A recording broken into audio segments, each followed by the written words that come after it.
Welcome to the latest episode of Leverage. I have Ari Ditkofsky back from Dominion Lending. We had a really great episode. I actually am still laughing about all the comments. It was fun. We got. I literally still get some alerts on some people that are still like kind of catching up to the party. They're late to the party. I don't know if we like upset more people or we actually just got people more talking more. I'd say there's a good but God, I loved it. of It was both, great. yeah. Yeah. It was good. I don't think this will be controversial. I don't think we're not gonna diss on the banks this time, but we'll try. Yeah, we'll try. Yes, we'll try. So we are going to delve into getting like a mortgage, like kind of like how do you go about getting a mortgage, who can get a mortgage, all of the details. I will say that it's very similar to my line of business. There's a lot of paperwork. Quite a bit. A lot of paperwork, and it depends on your employment. So kind of want to walk through like, and I've heard it's gotten even worse for people who are self-employed, if you have a corp, if you're, or if you work for, a regular salary job. Mm-hmm. So, yeah. So first off, thanks for having me again. Anytime. Happy to be here. Okay, so let's get into it. Brass tacks. What does it take to be pre-qualified and to get into a mortgage for a first-time buyer? I am a junior employee in a corporation. I've been there for 3 years and I get a salaried paycheck. Okay. So plus bonus. So yes, and there is a difference between somebody who's employed and somebody who is self-employed. Right. Self-employed we'll get into because that's a deeper conversation for sure. So if you're employed, it's much easier than a self-employed person. All we require is a letter of employment that must be dated within 30 days. Right. And a most recent pay stub. And sometimes the banks may want to see T4s as well. So a lot of people may have variable elements to their income. Maybe they're making commission. Right, if they're in a sales role and it fluctuates. Yes, correct. And so that's pretty much it. And there's a way that we'll calculate their income. So if they do have variable income, we'll look at the most recent 2 years of their T4s. Mm-hmm. And as long as the income increased year over year, we'll do an average of those two T4 numbers. Right. Okay. 2 years or your 2 years? 2 years. Oh, interesting. Okay. Okay. Now, if that number went down, and let's say in 2022 they had a worse year than 2021, we'll use the lower of the two numbers. Right. That's what every bank is going to use to qualify somebody's income who's employed. Sure. Otherwise, if it's just there's no variable income, they're going to look at the person's pay stub. They're going to look at how much they've been paid on this pay period. They're going to multiply it by the pay periods, see if it adds up to the letter. They have all these ways of checks and balances. See, people don't realize what they're looking for. It's like crossing the border. They're looking to verify that all these things are accurate and correct. Oh, interesting. Yeah. Okay. A lot of people don't know that. Yeah. I thought they'd just take it at face value. It's so interesting. Yeah. And if you're self-employed, it's a big misconception because a lot of people who do tremendously well, a lot of self-employed people, they look to avoid taxes as best they can. And through corporations, if you can write things off, you will, and you'll reduce your tax position. And that's a great thing. That's something that people are able to do. Or take cash. Sorry. There are lots of people, too, right? sure, and so they only show a certain amount of money, which I think is a really important thing for people to understand. And you're building a business. You want to put that money back in, right. You're lucky enough, let's say, to have a spouse that can carry things, or you don't have a lot of overhead and you're like, okay, no problem. I'm going to show minimal amount, and I see this with a lot of people who do have corps also. If you are looking and you're in that stage of your life where you need to, buy up, which is another episode, or buy your first property, you want to make sure that the bank can see. It doesn't matter how much you think you made. Right. It's how much you can prove you made. Correct. That's where it bites people, right? Well, that's what I'm saying. Like, it's really, they're like, oh, I'm paying like 10% tax, right? And they're like laughing all the way to the bank until the bank is like, no. Right. Yeah. And there are solutions to that. There are solutions, and we're definitely going to, I guess, segue into that at some point. Other types of lenders that might benefit self-employed people. Yes. But because it is harder for people who are self-employed, for sure. And it doesn't need to be. There's people who they make $300,000 and they tell the government, I made $300,000, and they pay a whopping amount of tax on their $300,000 or more, whatever their number is. Yeah. And that's it. But the banks are looking, for all you viewers at home, they're looking for your net income from 2 years of tax returns. Okay, not your gross. So one of the big The misconceptions write-offs. that people have is I do tremendously well, not worried about it. I'm very successful. We make a lot of money, not worried about cash in the bank. Yeah. And then when they're coming to get a mortgage, they're completely baffled by the fact that they don't know that they don't qualify. Because they're making hundreds of thousands, but you're showing on your tax return that you're netting 60, right? And so that's when it really hurts borrowers. Well, you're writing off your car, you're writing off your business expenses, so the bank only wants to see what you've got in your pocket to be able to pay for the mortgage. Correct. Right. And the bank, again, similar to the T4s, they're doing an average.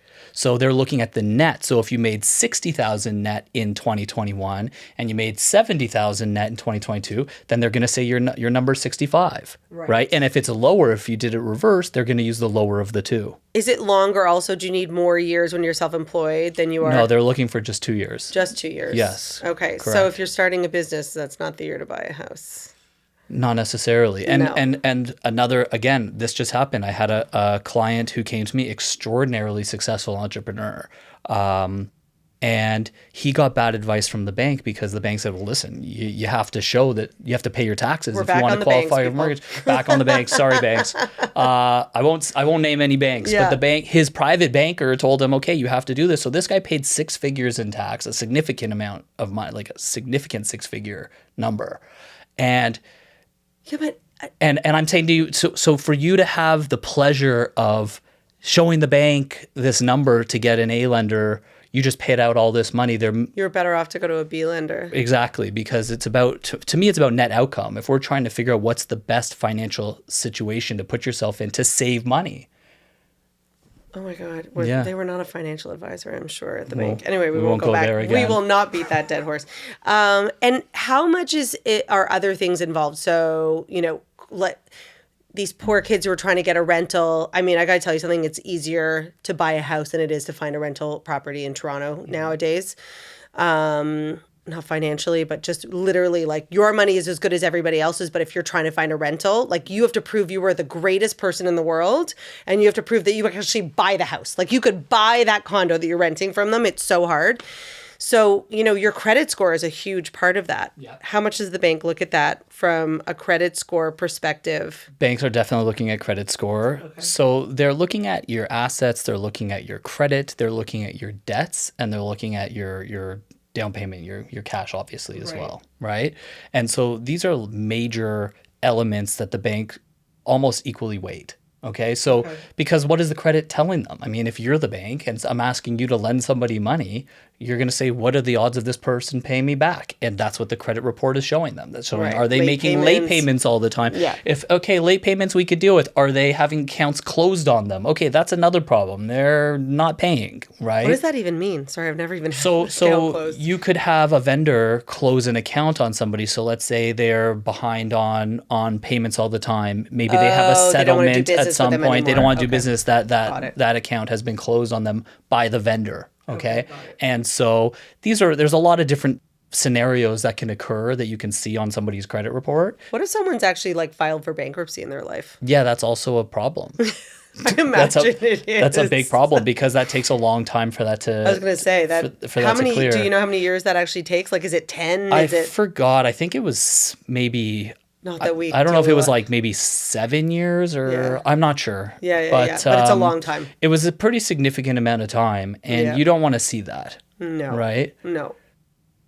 Especially as a lender. No. As anybody doesn't want to know about it, but as a lender, that's a big problem. No, for sure. Does it actually wipe off I wonder if it actually wipes off your credit. I've never come across it myself, but I guess everybody gets a second chance. Yeah, everybody's entitled to a second chance, but it definitely is something that from a borrowing perspective, it's going to signitightly impact. Right, but it's all weighed. I mean, I can imagine people who, again, are in business and, and I've been told this by other mortgage brokers, people who are who tend to be self-employed, they can have lower credit ratings because they tend to have, smaller cash flows and et cetera, et cetera, et cetera. So do they all I was going to say, no, the credit score is still weighted. If somebody has got a low credit score, and usually that's reflected by something, there's not just this arbitrary score. So once we look to the actual bureau, we can see probably the elements that gave them that score. Right. And it's still going to be a it gets problem. broken down. Yeah, it shows you who all the trades are that they've been borrowing from or anything that they have out. It shows I've if never they're up looked to up my date. credit score. Have you all? You should- Everybody? well, let me PSA, caution. look up your- Wait, let me caution you. What I tell people all the time is there's all these credit karmas and businesses that make money off that. Come do a credit check, but that's something else that could definitely impact people's credit. The more you have checks. So, for example, we were talking about getting pre-approved and the things that people need to do. When people go to each bank, which is what oftentimes most people do, they go bank to bank to bank. Every time, each bank is going to have you do an application. Then they're going to do a hard credit pull on you. And every single time they do a hard credit pull, It shows. it also pulls your credit score down. But can it? I always understood that if it was done specifically for a mortgage, like that you were looking for a mortgage versus like just randomly going out and trying to get loans, for example, that it doesn't necessarily pull your credit score down to like because I've had nervous first time buyers and I'll be like, you know what, I'm going to introduce you to a great mortgage broker. Oh no. I'm not ready. I don't want to do it yet because I don't want it to affect my credit score.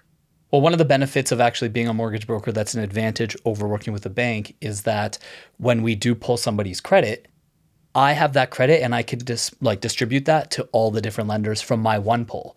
When you go to the lenders, they don't work together. There's no intermediary that shares this information between them. So they each do a hard pull, which pulls you down. Now, your credit bureau doesn't recognize the difference between like what's the difference if somebody said I'm just doing it for a credit card? Debt is debt, right? That doesn't mean that you're a bad borrower. But if you're constantly seeking debt from different places, I think. Now, I don't understand what these credit bureaus look for in that respect, but I do know that it knocks it down a few times.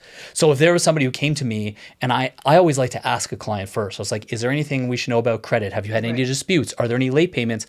I like to know my client. I don't want to just pull it. I want to know in advance, because if they said, yes, there's been something that gives me cause for concern, then I'm going to say, if they know something about their score and they say, well, it's been in like the 600s, it's like 602 when we did it. I was going to say, what's bad? I don't want to pull it. I don't want to do even a pull. Right. You don't want to do it. Right.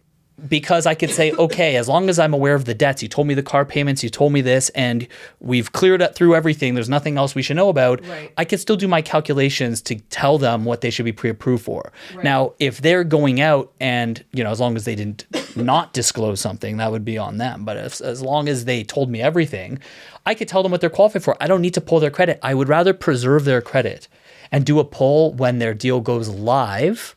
Yeah. If it's in a delicate situation like that, because the banks require you to pull credit every 30 days. So if I pre-approved you 30 days ago, it's going to pull your credit, but maybe you don't find a house for another 60. When you go live, we're going to have to pull the credit again.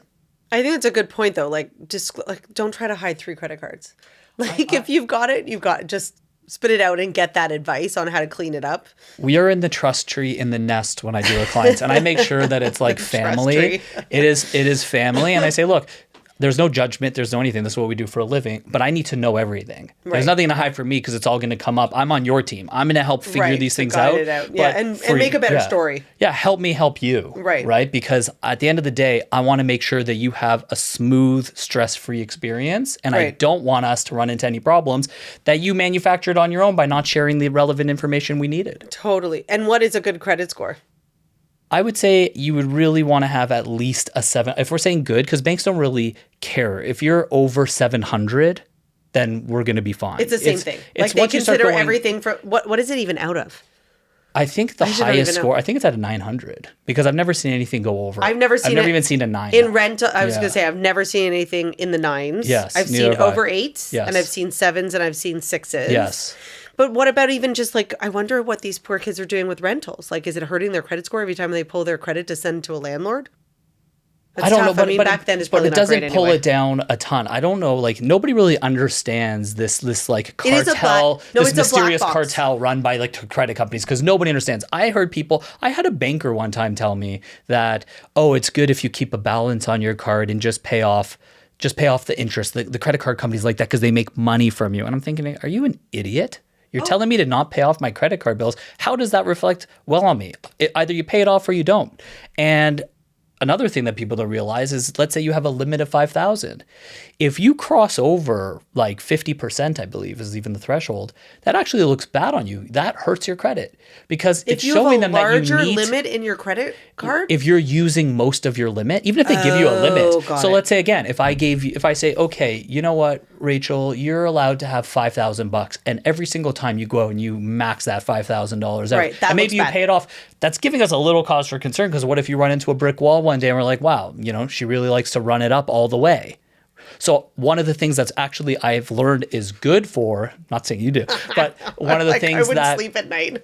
yeah, but these are things that I've learned that actually do reflect poorly on credit bureaus when people use.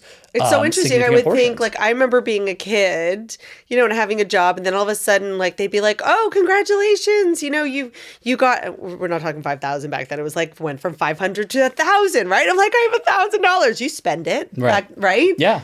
But so that looks bad if you run it up. Yes, if you're using most of it, that again is not a plus. Ideally, to build credit, you would want to use 20 to 30%, I believe, of your limit, pay it off perfectly every month. That's the best way to build credit fast. And then additional. What do you think percentage of the population actually does that?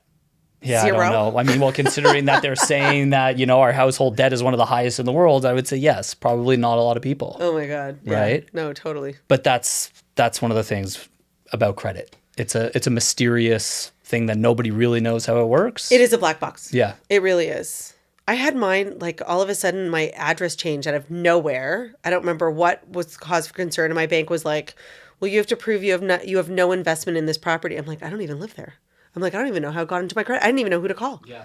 It's actually not normal. No, mistakes happen all the time. People, because when you do business with a company, they report back to the credit bureau. Right. So I have sometimes all the time where a bank may ask me and they'll say, Ari, we have a different name and birthday on our file that we're pulling here, because they pull their own system. Yeah.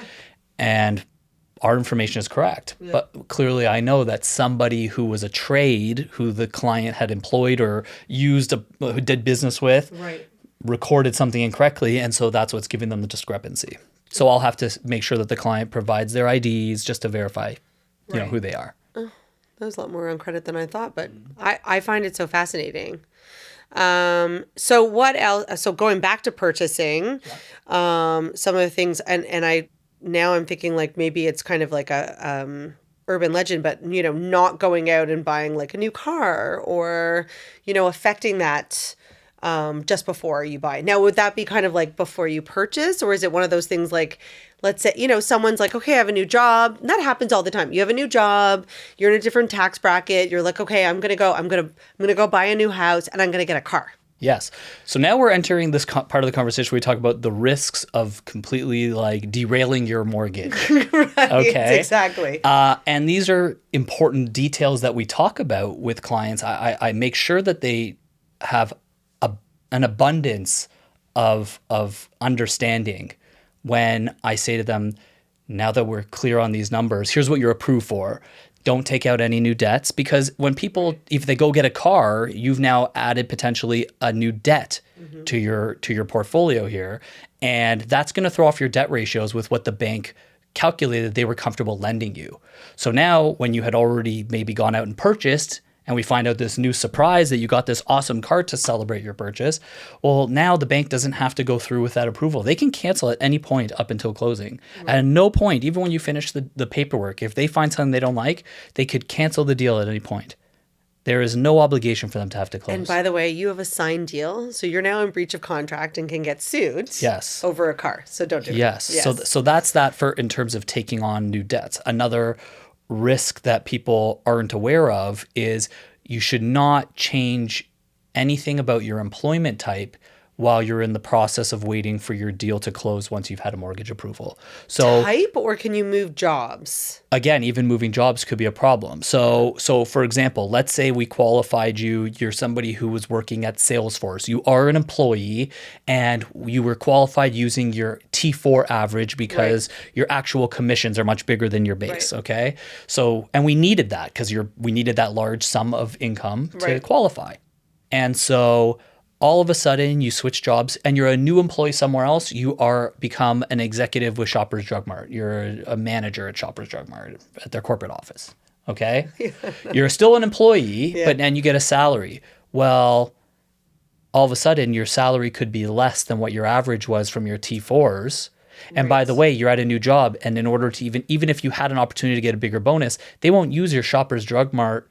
They won't use your past T4s to qualify you for your Shoppers Drug Mart. Because it's totally different. It's a different job. And in order to even use your T4s, you have to have those T4s from the same job that you're currently at. They don't blend them like that. Right. So there's a 3-month probationary period whenever you start a new job. And so that's what really the bank wants to see, is that you're past your probationary period.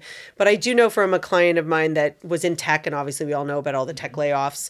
And so that happened to him. He gets a new job and he says, no problem. I'm in the same kind of job. I can start looking after a month instead of waiting for my probationary period.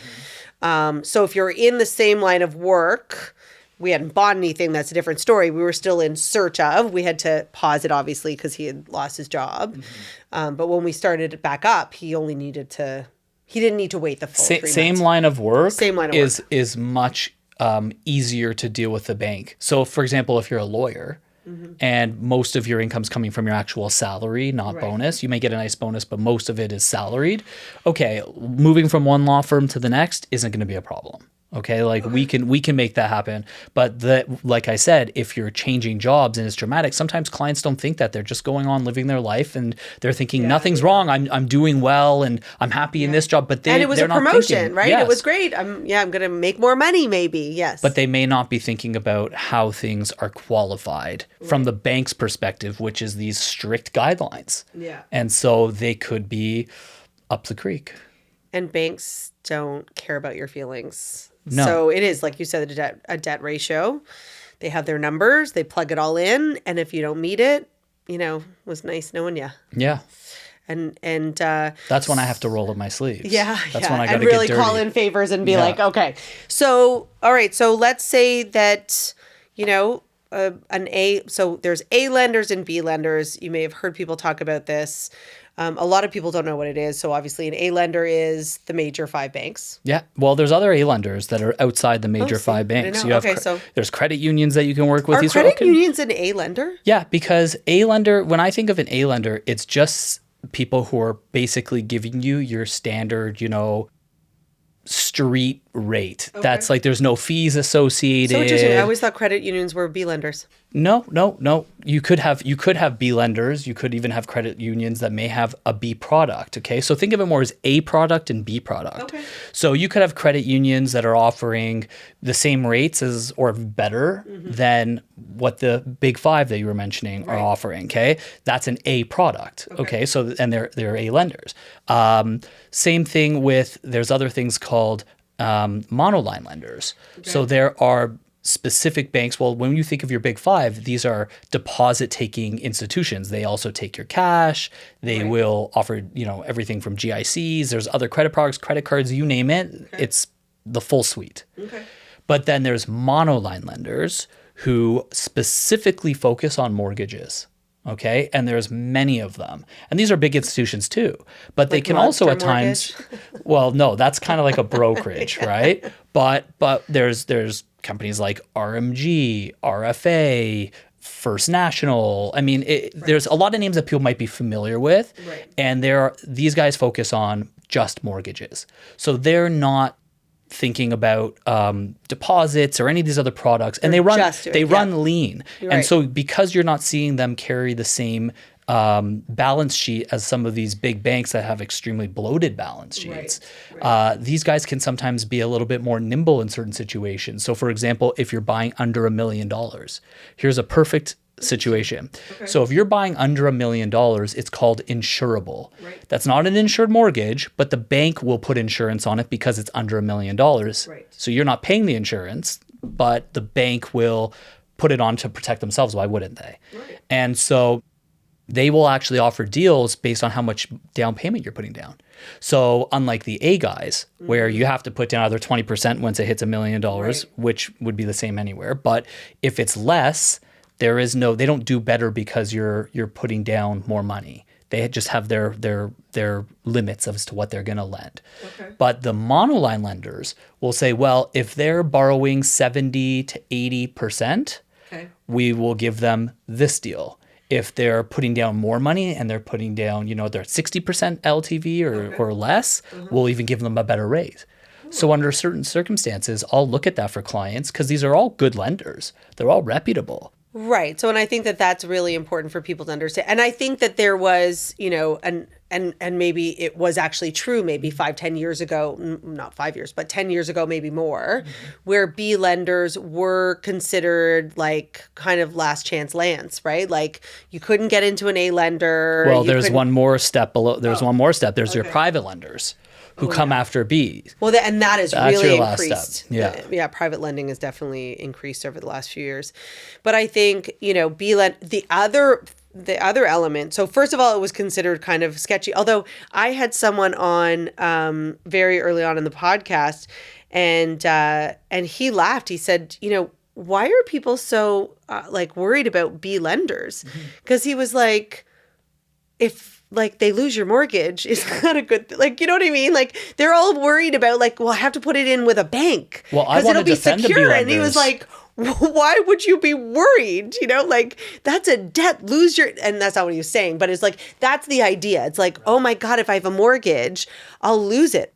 Okay, great. Let me tell you something. I want to be the first person. Well, I'm not the first. There'll be many of us who will staunchly defend B lenders because there's nothing wrong with B lenders other than their name, right? The stigma that's associated with a B lender versus an A lender. So clients would say, well, I don't want a B lender. I want the A lender. But here's the perfect scenario of why a B lender is good. And just so we're clear, the difference between a B lender and A lender is really just their rates and the fact that a B lender almost every time is also going to charge a fee. So let's say 1%, okay? They're going to charge a 1% fee of what you're borrowing, and they're going to have a higher Which rate could be hefty. than the lender. Sure, if you're borrowing $1 million, it's $10,000 up front, okay? Sure. Plus a higher rate. But here's where it makes sense, okay? And we were talking about self-employed people. Now I'm getting the juices are flowing, okay? So here's the thing. When we talk about B lenders, let's not think about A versus B. Let's think about outcome, not optics. So, and this is what I say to clients. And so if you're a self-employed person, like that successful client I was telling you about, and your bank is telling your private banker is telling you that you should go and pay all this tax for the next 2 years so that you can show them 2 years of tax returns to buy this house. So this person had to spend, if they're going to do it, $500K, let's call it, over 2 years in taxes, okay? Because it's a lot of money this guy makes. So he wants to buy a big house, okay? So he's paying a lot of taxes, okay? And I'm thinking to myself, why on earth would you do that? If anything, and I would rather not pay that tax to the government. You keep doing what you're doing. And what a B lender will look at is they don't look at your tax returns. They're going to look at your bank statements. And so if I show them that over the last 12 months, I show them your 12 months of bank statements, and you pulled in $3 million in gross revenue. Okay, we're going to do a sheet that's going to outline what we're saying are your expenses. And obviously they can see that on your bank statement too. So if you have a payroll here and there, they're not dumb, they can calculate that. But then they're going to ask us to fill out a few more expenses. What do you have? Once we're done that, they're going to say, okay, what's left? That's the income we're using. Okay, we're happy with that. That's a lot higher than what you're netting on your tax return. So we're going to do that. And so would I rather pay $500K in taxes, or would I rather pay a $30,000 fee to the bank and as a fee, and I'll pay an extra 20 grand a year for the next 5 years or 30 grand a year in mortgages? I think it goes financially, it's a no-brainer. For sure. And I think it goes back to the last episode together was, the lowest rate is not always the best one. Yes, right? exactly. And just to point out, you touched on it about the rate. One of the reasons people did not go to a B lender was that the rates were so high they really were. There was a huge discrepancy. Since the Bank of Canada has increased the prime rate, that discrepancy is not so big anymore.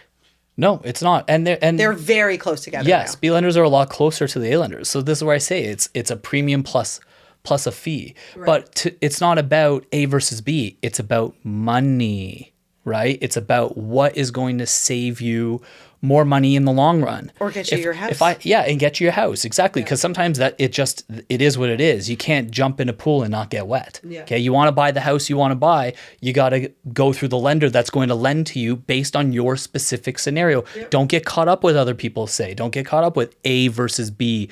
B lender could prove to be your best financial move and save you money regardless of their higher rate. I mean, the guy is actually saving hundreds of thousands of dollars that he could be now putting to work to grow and compound in his own business rather than pay it to the government on day one. Think of that fee. It's a person. Again, it's like fixed versus fixed. Oh my God, I cannot speak. Fixed versus variable. Anyway, we will not get into that again. We'll call it a day on that one because there are so many aspects to getting a mortgage. But I think what we can take away from it is don't be afraid to speak to a B lender. Correct. Or entertain a B lender. Yep. Call your friendly mortgage broker. He'll only pull your credit once. And yeah, there are options for people who are self-employed, but don't hide your money. Don't hide your money. They'll find it. Yeah. Thanks, Ari.